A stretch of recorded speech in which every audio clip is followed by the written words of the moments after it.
उत्तर प्रदेश विधानसभा चुनाव के लिए 10 फरवरी का दिन बेहद अहम होने वाला है, क्योंकि उत्तर प्रदेश के चुनाव का पहला चरण 10 फरवरी को है।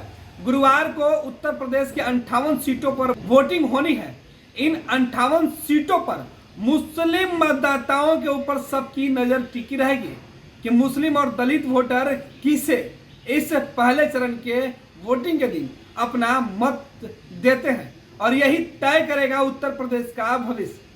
आपको बता दें कि उत्तर प्रदेश विधानसभा चुनाव के लिए 10 फरवरी को पहले चरण का मतदान होना है। उत्तर प्रदेश की 58 सीटों पर गुरुवार को मतदान होगा और इसके लिए सभी तैयारी पूरी कर ली गई है। पोलिंग पार्टियों को ईवीएम देने का सिलसिला जारी है। आज तमाम पोलिंग पार्टी अपने अपने बूथ स्टेशन के लिए रवाना हो जाएंगी। उत्तर प्रदेश में शांतिपूर्ण तरीके से चुनाव कराए जाए, इसके लिए बड़ी संख्या में सुरक्षा बलों को तैनात किया गया है। चुनाव आयोग ने इसके लिए बेहद सख्त इंतजाम किया है। साथ ही साथ कोरोना वायरस को देखते हुए मतदान के दौरान खास एहतियातन भी बरतने की हिदायत दी गई है। उत्तर प्रदेश विधानसभा चुनाव के रण में जिन राजनेताओं ने अब तक अपना दमखम दिखाया है, उनके लिए कल पहला लिटमस टेस्ट है। हालांकि जिन 58 विधानसभा सीटों पर पहले चरण की वोटिंग हो रही है, उनमें से ज्यादातर सीटों पर मुस्लिम वोटरों की तादाद सबसे ज्यादा है। अलग अलग पॉलिटिकल पार्टियों की तरफ से पहले चरण में कुल 50 मुस्लिम उम्मीदवारों को मैदान में उतारा गया है, लेकिन बीजेपी ने अपनी तरफ से किसी मुस्लिम उम्मीदवार को मैदान में नहीं उतारा है। पहले चरण में वोटरों का मिजाज देखने के बाद राजनीतिक दल और उनके नेताओं को यह मालूम पड़ जाएगा कि उत्तर प्रदेश में मुस्लिम वोटरों का मिजाज कैसा है। साथ ही साथ ये भी मालूम पड़ जाएगा कि मुस्लिम के साथ जात का गठजोड़ हो पाता है या नहीं। अगर यह गठजोड़ हुआ तो समाजवादी पार्टी के लिए थोड़ी राहत की खबर होगी।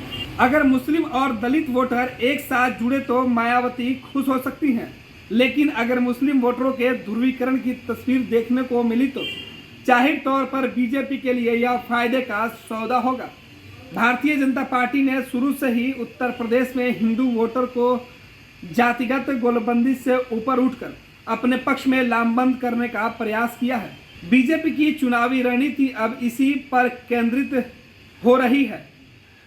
एक तरफ जहां बीजेपी के विरोधी दलों ने मुस्लिम उम्मीदवारों के ऊपर दाव लगाया है, तो दूसरी तरफ भारतीय जनता पार्टी मुस्लिम वोटरों से अलग खुद को कट्टर हिंदुवादी एजेंडे के साथ आगे बढ़ रही है।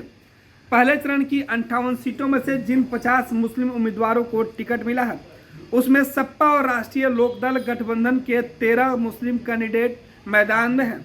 वहीं बीएसपी के 17 मुस्लिम उम्मीदवार, कांग्रेस के 11 और ओवैसी की पार्टी ने 9 मुस्लिम उम्मीदवारों पर अपनी किस्मत आजमाया है।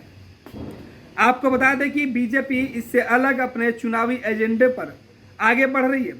बीजेपी ने साल 2017 में भी इस इलाके में मुसलमानों को टिकट नहीं दिया था। 2017 में इन सीटों में से केवल 2 मुस्लिम विधायक ही जीत कर आए थे। बीजेपी 2017 के फॉर्मूले के मुताबिक इस बार भी प्रदर्शन दोहराने की उम्मीद लगा बैठी है। आपको बता दें कि उत्तर प्रदेश के रण में समाजवादी पार्टी और भाजपा आमने सामने की टक्कर में है, तो दूसरी तरफ कांग्रेस और बसपा भी भाजपा की जीत की राह को रोकने के लिए पुरजोर कोशिश में दिख रही है। लेकिन समाजवादी पार्टी के मुखिया अखिलेश यादव और लोकदल के नेता अजीत चौधरी ने जिस तरीके से उत्तर प्रदेश के चुनाव में भाजपा के सामने मुसीबत खड़ी की है, उसे देखकर भाजपा ने सीधे तौर पे कट्टर हिंदुवाद का जो एजेंडा है उसे उत्तर प्रदेश के चुनाव में लागू किया है। आपको बता दें कि प्रधानमंत्री नरेंद्र मोदी हो या फिर उत्तर प्रदेश के मुख्यमंत्री योगी आदित्यनाथ, दोनों ने ही उत्तर प्रदेश के चुनाव में जाति से ज्यादा धर्म और मंदिर की चर्चा की है।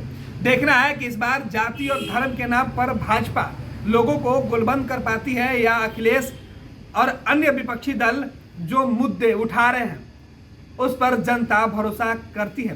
पहले चरण से यह तय हो जाएगा कि उत्तर प्रदेश की राह कितनी मुश्किल है और कितनी आसान।